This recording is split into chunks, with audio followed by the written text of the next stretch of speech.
لا سيما بقية الله ولعنة الله على أعدائهم أعداء الله من يومنا هذا إلى لقاء الله. أما بعد فقد قال الله وجعلنا منهم أئمة يهدون بأمرنا لما صبروا وكانوا بآياتنا يوقنون. عزیزان گرامی، اللہ جل شانو نے ہم انسان کو بے شمار نعمتوں سے نوازا ہے، ایک سے بڑھ کر کی ایک نعمت، لیکن ان نعمتوں میں کچھ نعمتیں بہت قیمتی ہیں۔ تمام نعمتوں پر ان نعمتوں کو برتری حاصل ہے۔ انہی نعمتوں میں سے ایک نعمت ہے نعمت ہدایت۔ کسی بھٹکے ہوئے انسان کو راہ راست پہ لگا۔ کتنی یہ نعمت قیمتی نعمت ہے، میں صرف اشارتاً عرض کروں گا۔ دیکھیے، اللہ نے نعمتیں تو بے شمار ہمیں دی ہیں، مگر کسی نعمت پر اللہ نے احسان نہیں جتایا ہے۔ ہر نعمت اللہ کی ایسی ہے اس کی کوئی قیمت نہیں معین کی جا سکتی ہے۔ یہ اور بات ہے کہ ہم نعمتوں میں اتنا غرق ہیں کہ ہمیں ان نعمتوں کی اہمیت کا احساس ہی نہیں۔ ہماری مثال اس مچھلی کی ہے جو سمندر میں تیر رہی ہے، چاروں طرف پانی ہی پانی ہے، اسے پانی کی قیمت ہی کہاں معلوم۔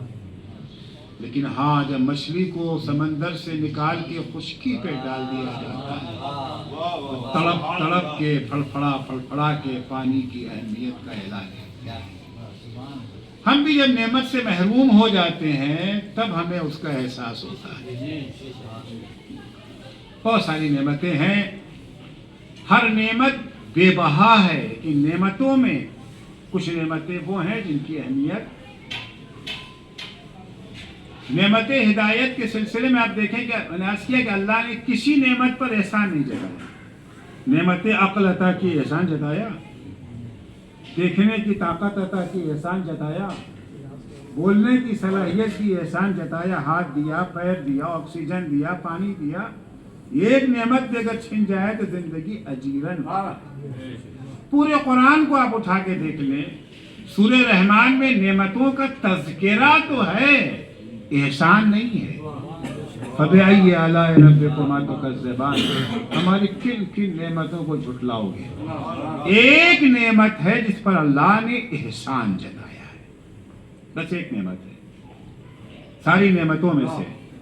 ظاہر سی بات ہے وہ کریم خدا جو اتنی ساری نعمتیں عطا کرنے کے باوجود احسان نہیں جتاتا، اگر کسی نعمت پر احسان جتا دے اس کا مطلب ہے کہ وہ نعمت بہت قیمتی ہے۔ وہ کون سی نعمت ہے جس پہ اللہ نے احسان جتایا ہے؟ وہ ہے نعمت ہدایت۔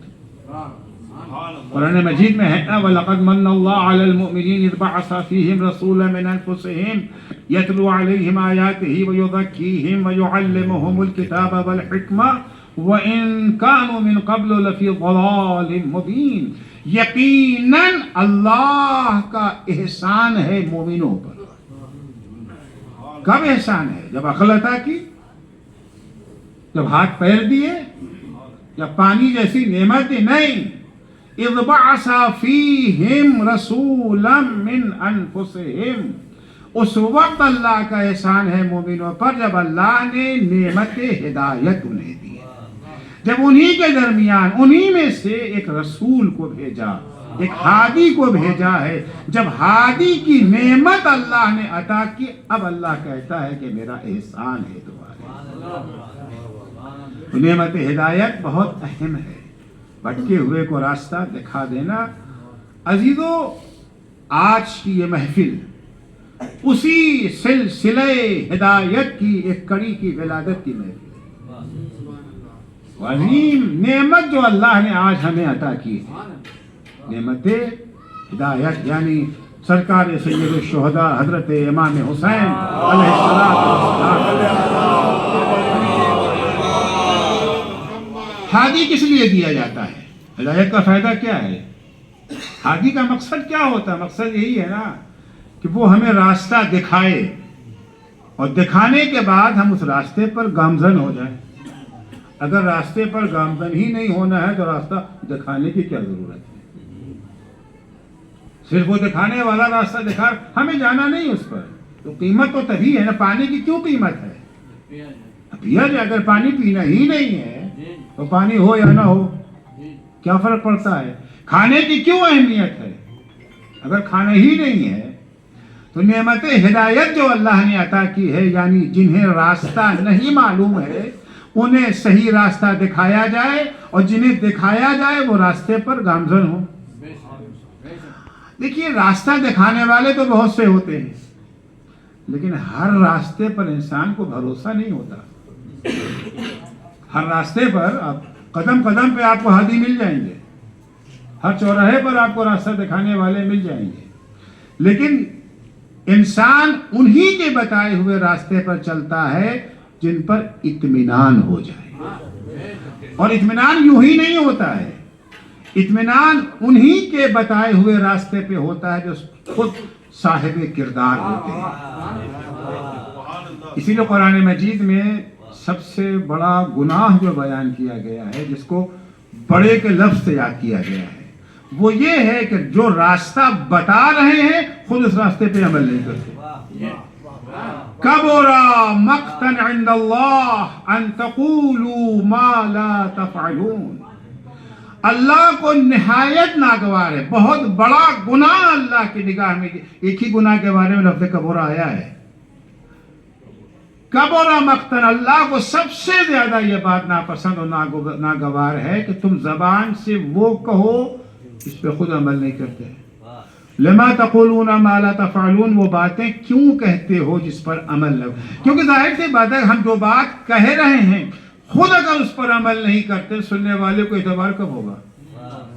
ہم کہیں صاحب سگریٹ نہ پیجیے، بہت نقصان دہ، خود پیے جا رہے ہیں، خود پیے جا رہے ہیں. ایک گڑھا ہے، اس میں ہم گر گئے ہیں.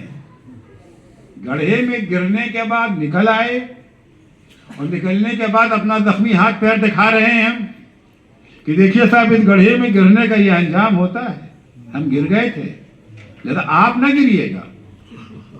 تب تو ممکن ہے کہ لوگوں کو بھروسہ ہو جائے کہ ہاں بھائی دیکھ رہے ہیں اس کا انجام. لیکن نہیں، ہم گڑھے میں گرے ہوئے آرام سے بیٹھے ہوئے ہیں، اور آپ سے کہتے ہیں آپ نہ گریے گا، تو نہ گرنے والا بھی گرے گا کہ لگتا ہے نیچے کچھ ہے مال ڈال.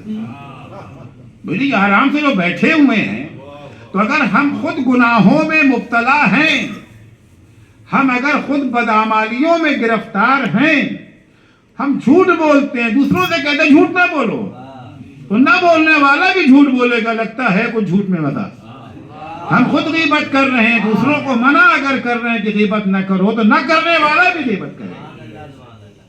لہذا ہادی کا مقصد یہ ہے کہ دوسرے اس کی ہدایت پر عمل کریں، اور عمل تبھی ہوتا ہے جب ہادی کے کردار پر اطمینان حاصل ہو جائے.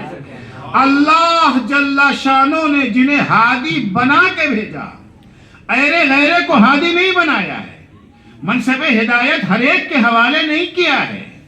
انہیں ہادی بنایا ہے جنہیں کردار کے سانچے میں ڈھال کے ایسا کردار، ایسی شخصیت، ایسی پرسنالٹی انہیں عطا کی ہے جو ان کے قریب جائے گا خود بخود اس کا دل ان کی جبین، ان کی چوکھٹوں پہ جھک جائے گا. ایسا کردار عطا کیا. دیکھیے انسان کی عظمتیں جو ہیں مختلف اسباب کی بنا پر عظمت ہوتی ہے. کبھی کسی اعلیٰ خاندان میں پیدائش بھی ایک سبب بن جاتی ہے کہ لوگوں کا دل اس کی طرف جھکتا ہے. کبھی خاندانی عظمت ہوتی ہے، کبھی ذاتی عظمت ہوتی ہے. اللہ نے جنہیں ہادی بنایا ہے انہیں دونوں عظمتیں دے کر کے بھیجا ہے. نہ خاندانی عظمت میں ان کا کوئی مقابلہ ہے، نہ ذاتی کردار میں ان کا کوئی مقابلہ ہے. صلوات پڑھیں گے محمد. آج اس ہستی کا جشن منانے ہم یہاں یکجا ہوئے، نہ اس ہستی کے خاندان کا کوئی مقابلہ ہے. میں نہیں کہہ رہا ہوں، سرکار ختم مرتبت حضرت محمد مصطفیٰ صلی اللہ علیہ وآلہ وسلم اصحاب کے مجمع میں ہیں. اصحاب کا مجمع ہے، مسجد چھلک رہی ہے. ایک دفعہ حسین کو لے کر کے پیغمبر سامنے آتے ہیں، کہتے کیا تمہیں اس ہستی کا پتہ بتا دیں جس کے جد سے بہتر کوئی جد نہیں ہے، جس کی جدہ سے بہتر کوئی جدہ نہیں ہے۔ جد نانا اور دادا دونوں کو کہتے ہیں۔ عربی زبان میں جد کا استعمال نانا کے لیے بھی ہے، دادا کے لیے بھی ہے، البتہ زیادہ ذہن جد کے لفظ سے دادا کی طرف جاتا ہے۔ اگرچہ مراد دونوں ہیں، نانا بھی ہیں دادا بھی ہیں، لیکن جب جد کہا جاتا ہے تو عموماً ذہن جو ہے وہ دادا کی طرف جاتا ہے، مراد دونوں ہیں۔ پیغمبر فرماتے ہیں کیا اس کا تعارف کرا دیں جس کے جد سے بہتر کوئی جد نہیں ہے، نہ اس کے نانا سے بہتر کوئی نانا ہے، نہ اس کے دادا سے بہتر کوئی دادا ہے۔ کیا اس کا تعارف کرائیں جس کی جدہ سے بہتر کوئی جدہ نہیں ہے، نہ اس کی دادی سے بہتر کوئی دادی ہے، نہ اس کی نانی سے بہتر کوئی نانی ہے۔ کیا اس کا تعارف کراؤں جس کے باپ سے بہتر کوئی باپ نہیں ہے، جس کی ماں سے بہتر کوئی ماں نہیں ہے۔ کیا اس کا تعارف کراؤں جس کے بھائی سے بہتر کوئی بھائی نہیں ہے، جس کی بہن سے بہتر کوئی بہن نہیں ہے۔ رسول اللہ کون ہے؟ وہ ہے نا، تعجب کی بات ہے، کون ہے بھائی؟ وہ ہر ایک دوسرے کی طرف دیکھ رہے ہیں، یہ نہیں، یہ تو نہیں ہے، یہ بھی نہیں ہے۔ جانتے ہیں نا، پہچانتے ہیں کہ باپ کو بھی پہچانتے ہیں، دادا کو بھی پہچانتے ہیں، کون ہے؟ آخر میں پیغمبر نے حسین کو اٹھایا، کہا حسین، یہ وہ حسین ہے، نہ اس کے جد سے بہتر کوئی جد ہے، نہ اس کی جدہ سے بہتر کوئی جد ہے۔